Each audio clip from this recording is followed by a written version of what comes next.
Isang dalagang muling nakita ang binatang dating minahal niya.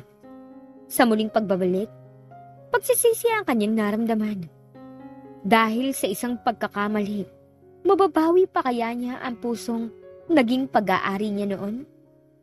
Tara at samahan niyo po ako sa kwento ng buhay ni Ashley. Mabilis na niyakap ni Isay si Ashley. Ashley! Natutuwa ako't nandito ka na. Kailan ka pa ba dumating? Sabi ni Isay, ang kanyang stepmother. Mabilis na kumawala siya sa yakap nito. Naglagay siya ng sapat na distansya sa pagitan nila para hindi siya mahawakan nito. Come on. Huwag ka nang magbait-baitan. Where's Dad? Umalis siya. May kausap siya tungkol sa negosyo. Kumain ka na ba? O gusto mong magpahinga? Napagod ka ba sa biyahe? Sa halip na sumagot, inilibot niya paningin sa kabuuan ng mansyon. Marami nang nagbago doon mula nang umalis siya, 4 na taon na ang nakalilipas. Ashley, blanko ang ekspresyon ng kanyang muka. Pinagmasdan niya ito. Gaya ng dati, napakaganda pa rin ito. Parang hindi man lang nadagdagan ang edad nito. I'm not hungry, and I'm not tired. I just want to talk to my father. But since he's not here, I better leave. I'm just waiting for... Oh, there you are, Yaya.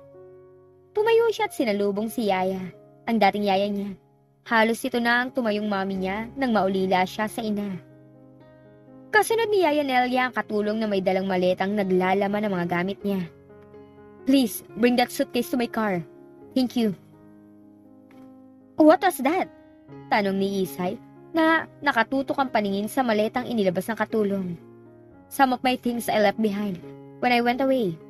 Anyway, I have to go. Aalis ka? Hindi ka dito mag-i-stay? Tumango siya. Ashley, dumito ka na lang kasi. Hindi magugustuhan ng daddy mo na hindi ka niya madarat nandito. Tiyak na magtatampo yun. Yaya, napag-usapan na natin to, hindi ba? I really should go. I'll just call daddy to inform him of my whereabouts. Pagkasabi nun, lumabas na siya sa mansyon. Nakahinga siya ng maluwag nang marating niya ang nirentahang kotse. Sumakay siya doon at pinandar yun. Kung siyang masusunod, hindi na niya gustong bumalik sa Pilipinas. Ngunit mahigpit ang bili ng kanyang ama na si Cardo Velasco. Ayon dito, kailangan niyang bumalik sa bansa kung gusto pa raw niyang abutan ito na buhay. Napailing siya. Gagawin ng kanyang ama ang lahat, ultimo takutin siya para lang bumalik siya. Pero duda siya kung totoo nga may sakit ito. Ayun nga, nakipag-meeting pa ito sa kung sinong kapwa nito negosyante. Nang makapasok sa hotel, agad niyang binagsak ang pagod na katawan sa kama. Pagkagaling sa airport, dumiretso siya sa hotel bago siya pumunta ng mansyon nila para makausap ang kanyang ama. Ngunit hindi nga niya ito nadatnan doon. Kanina habang wala pang daddy niya, nagpasya siyang ligpitin ang ilang mahalagang gamit niya na naiwan doon. Dadalhin niya mga yon sa hotel na tinutuluyan niya. Dadalhin din niya mga yon pabalik niya sa Amerika. Natapos na siya sa pag-empake at hindi pa rin dumarating ang daddy niya. Nagpasya siyang hintayin ito sa sala at doon siya nadatnan ni Isay. Alam niyang gusto nitong sa mansyon siya tumuloy habang naroon siya sa probinsya nila. But she refused to stay in that mansion. The people living there and the place reminded her of painful memories. Dagling ipinilig niya ang kanyang ulo nang magsimulang dumaloy ang mga ala-alang yun. Ayaw na niyang balikan ang nakaraan. Dumilat si Ashley. Something woke her up. Tumambad sa kanya ang madilim na kwarto. Kinapa niya ang switch ng lampshade. Sinipat niya ang kanyang relo. It was 8:30 in the evening. Hindi niya namalayang nakatulog siya. Biglang kumalamang sikmura niya. Yun marahil ang gumising sa kanya. She called for room service and decided to take a shower while waiting for the food. Dali-daling inabot niya ang kanyang bathrobe nang tumunog ang doorbell. Yun naman ang pagkain in-order niya. Binuksan niya ang pinto pero nakakulong sa lalamunan niya ang anumang sasabihin nang makita niya ang lalaking nakatayo sa doorstep. Ikaw? Standing in front of her was the last person on earth that she wanted to see. Alex. Walang anumang pumasok ito sa pinto kahit hindi niya ito iniimbitahang pumasok. Ipinasusundo ka ni Cardo. Paano mo nalaman kung nasan ako? Nag-iisa lang ang hotel na to sa buong Santa Teresita. Now get dressed. I'll wait here. Ayoko. Huwag ka nang magmatigas pa, Ashley. Anong gusto mo? Magbibihis ka ng kusa o bibihisa kita? Wala siyang duda na gagawin ito ang banta nito. Nagdadabog na kumuha siya ng damit mula sa maleta. Kapagkuhan, nagtungo siya sa banyo para doon magbihis. Asul na tank top at pantalong maong ang isinuot niya. Paglabas ng banyo, lumapit siya sa vanity mirror. Sinuklay ang buhok. Mula ron, pasimpleng sumulyap siya kay Alex. Ngaling-ngaling batuhin niya ito ng hairbrush. You still have beautiful hair, Ash.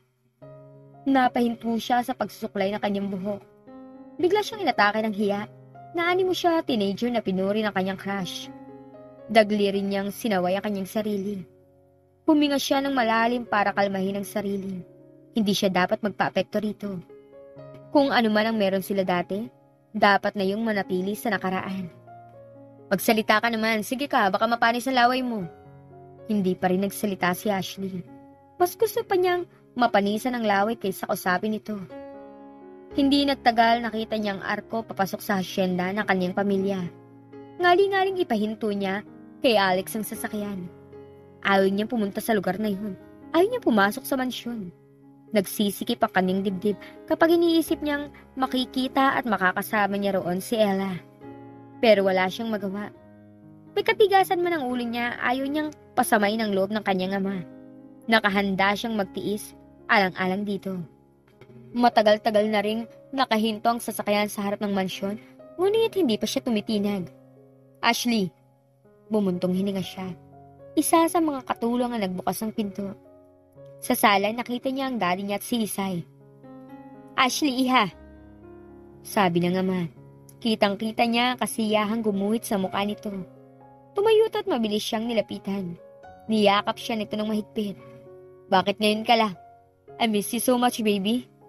Dad, gumanti siya ng yakap. She'll also miss him so much. She didn't want to leave him then, but she had no choice. Hindi siya masokista para patuloy na saktan ang sarili niya. Come, sit beside me, sabi nito. Kapag sulyap niya kay Isay ay nginitian siya nito pero hindi siya gumanti ng ngiti. Sa halip, inilibot niya paningin sa paligid. She saw no sign of Ella. What are you looking for? Or should I say, who? Tanong ni Alex. May hinahanap ka ba, iha? Wala. Pero biglang nagsalita si Alex. Are you looking for Ella? Tanong nito. Of course not. Why should I? Nagkibit balikat ito. Humarap to kay Isay at sa kanyang ama. I have to go, ma. Tito Cardo. Saan ka pupunta, anak? Something came up. I have to attend to it. Goodbye, Ashley. Or should I say, see you later? Tumalikod na to at naglakad palabas ng mansyon. Sinundan niya ito ng tingin.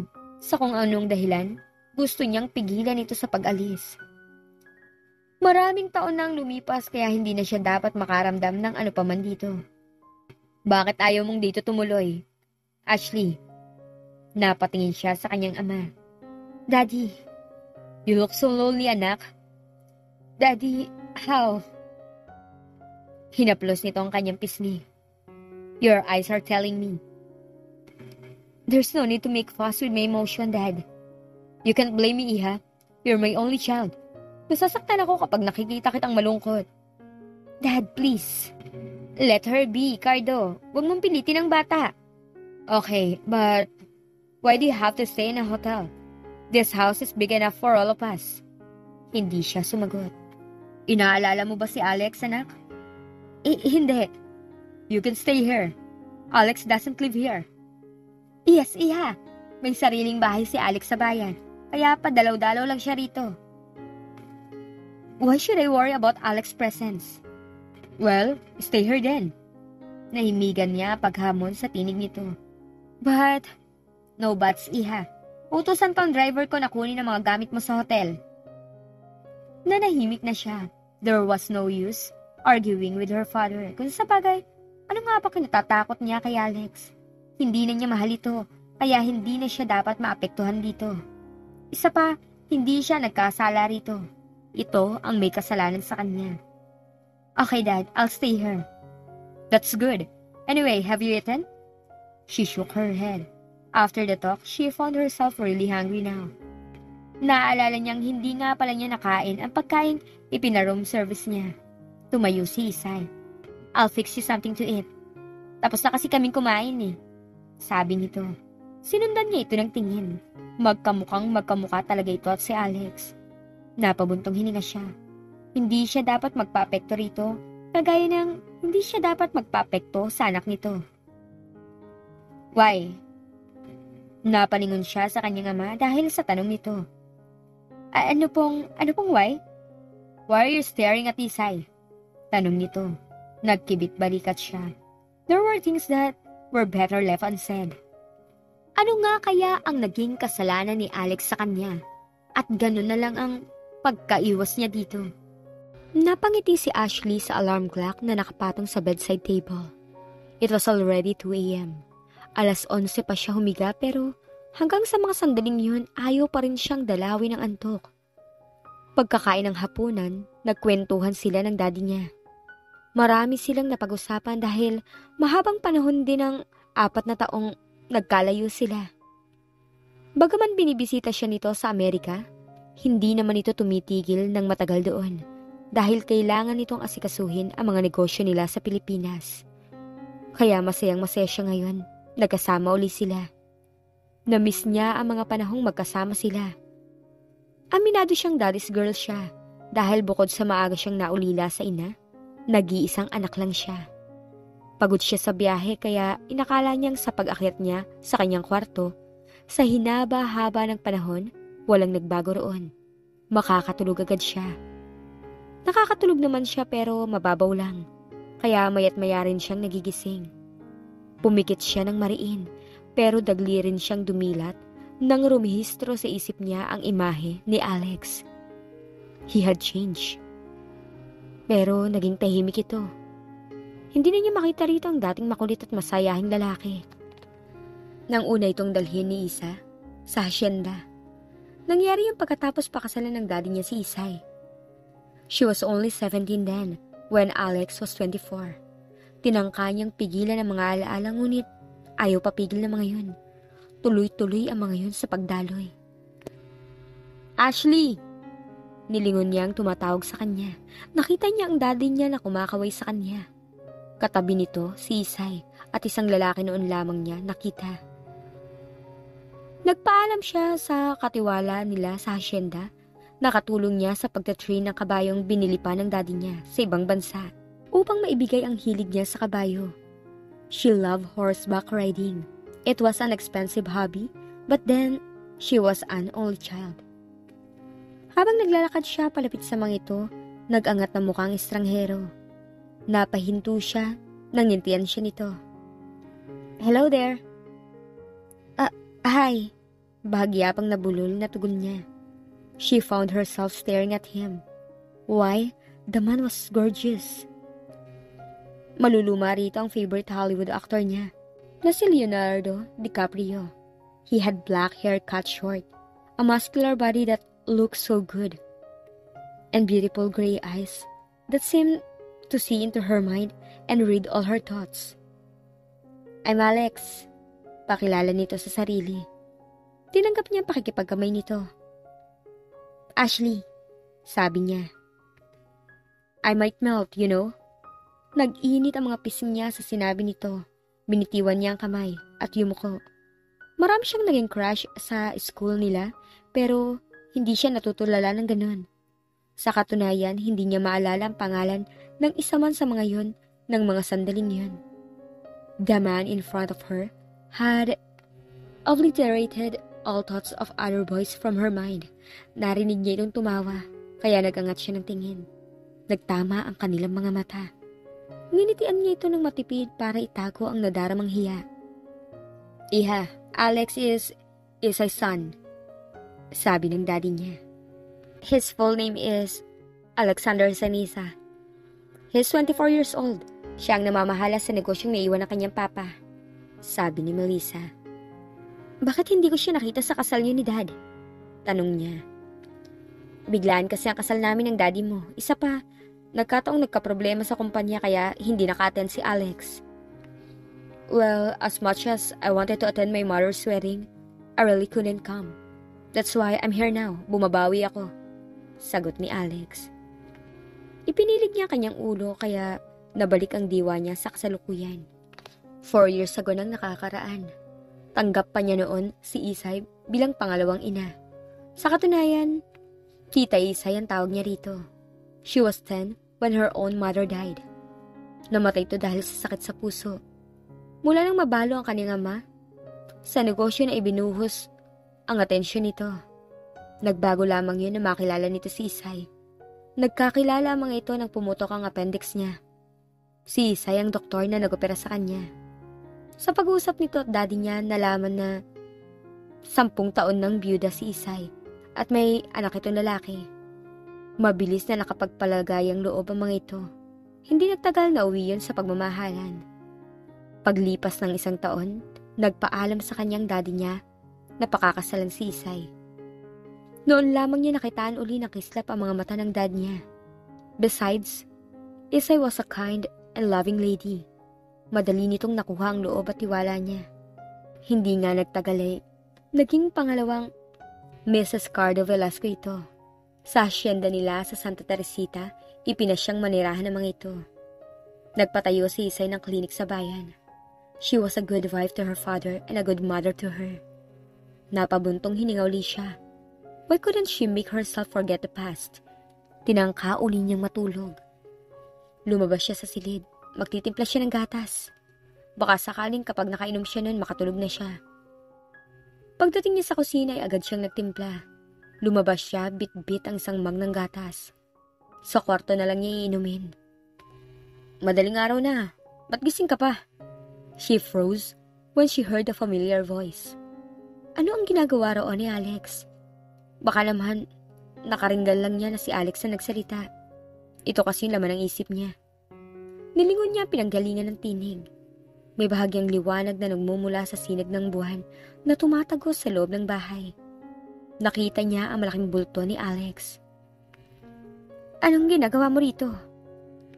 I couldn't sleep. I decided to go down and so I sneaking down here. You didn't notice me until I spoke. You didn't expect me to be here, do you? Galing ako sa pagpapanak ng baka sa dulo ng hasyenda. Ginabi ako kaya dito na ako umuwi. Napukaw ang curiosity niya.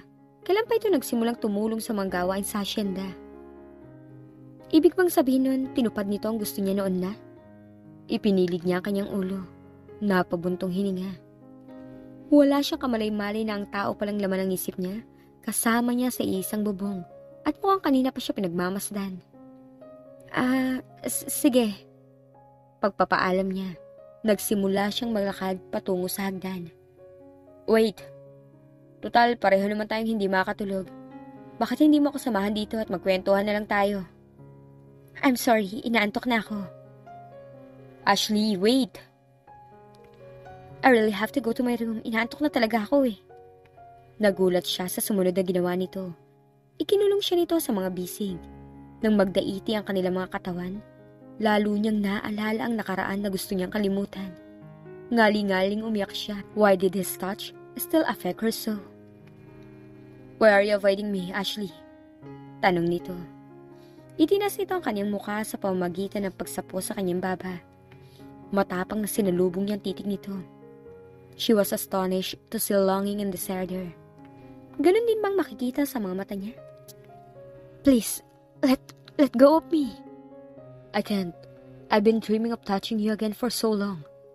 Please. You're more beautiful now than before.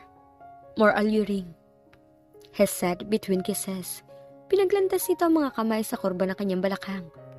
She thought she had overcome her feelings for him, but just one kiss, and she turned putty in his arms. All her resolve went down the drain. Napasinghap siya nang maramdaman niyang may tumapon sa kanyang puso. She saw Alex smile. Kinuha nito ang mug sa kanya at ipinatong yun sa cabinet. Bakit ka lumalabas ng kwarto na halos wala ng suot? Napamulagat siya. Nung laman niya naalalang nakadamit pantulog siya. Manipis ang tela nun at umabot lang sa kalahati ng hita niyang haba. Hindi siya nag-abalang magsuot ng panloob o magpatong ng roba dahil ang buong akala niya Siya na lamang ang gising ng mga oras na yon. Hindi rin naman siya magtatagal sa kusina. I need to go. Don't. Nakakaingit naman yung mga gatas na tumapon sa harapan mo. Nagsiselos ako sa kanila, Ashley. Kasunod nun, bumaba ang mga labi nito. Maya-maya pa ay may kung anong ginawa ito. Nakatingin to sa kanya. Napapikit siya. Hindi niya magawang salubungin ang titig nito. Kapag didilat siya, tiyak na mababasa nito ang pagnanasa sa kanyang mga mata. Open your eyes, Ashley. Alex, please, don't. You can make any man go insane, Ashley. Tuluyan siyang nawalan ng kontrol sa kanyang sarili. Nagising lamang siya sa tila mahikang nakabalot sa kanya nang makarinig siya ng tila na basag. Mabilis na tinulak siya ni Alex palayo. Hindi siya nag-abalang damputin ang nabasag na mug. Sa halip, sinamantala niya ang pagkakataong yun para makalayo rito. Ashley! Napaiyak siya pagdating doon. Hindi niya alam kung mayroon pang mas malaking kalokohan na ginawa niyang pagpapaubaya sa mga advances ni Alex. Sa halik at yakap lamang nito, bumigay na siya. I hate you, Alexander. She hated herself as well. Good morning, Iha. Napasarap yata ang tulog mo. Mabuti at nakabalik ka na rito sa bahay, Ashley. Wika ni Yaya Nelia. Nakasalo rin nila sa breakfast. Napapayag siya ni Cardo, Yaya. Sabi ni Isay. Mabuti naman. Pero bakit parang namumugto yung mga mata mo? Umiyak ka ba? Tanong ni Yaya Nelia. Nasobrahan lang ho ako sa tulog. Pasimpleng tumingin siya kay Alex. Nakahinga siya ng maluwag nang makita itong nakayuko at tahimik na kumakain. Maiba ako, Isay. Nakita mo ba yung asul na mug na lagi kong ginagamit? Nabitawan niya ang hawak na kutsara at lumipad ang tingin niya kay Alex na biglang ngumiti. Oh, bakit anak? Nadulas lang ho sa kamay ko. Why don't you ask Ashley, Yaya? Sabi ni Alex, lalong lumuwang ang pagkakangiti nito. Nakita mo ba, Ashley? Nabasag kagabi, Yaya. Nadali niya. Nabasag mo, Ashley. Ang paboritong magnanglaya mo yun. Tiningnan niya ng matalim ang tatawa-tawa pa rin si Alex bago siya bumaling sa yaya niya. I'm sorry, Yaya. Tinimplahan ko kasi ng gatas at nadulas sa kamay ko. Ay, walang anuman, Iha. Naitanong ko lang dahil hindi ko na nakita kanina. Buti na lang hindi nagalit si Yaya. Patuloy na pangaasar ni Alex. Magkakabalikan nga kaya muli si Alex at Ashley? O lalo tong lalayuan ng dalaga dahil sa nakakapikon nitong mga pinaggagawa?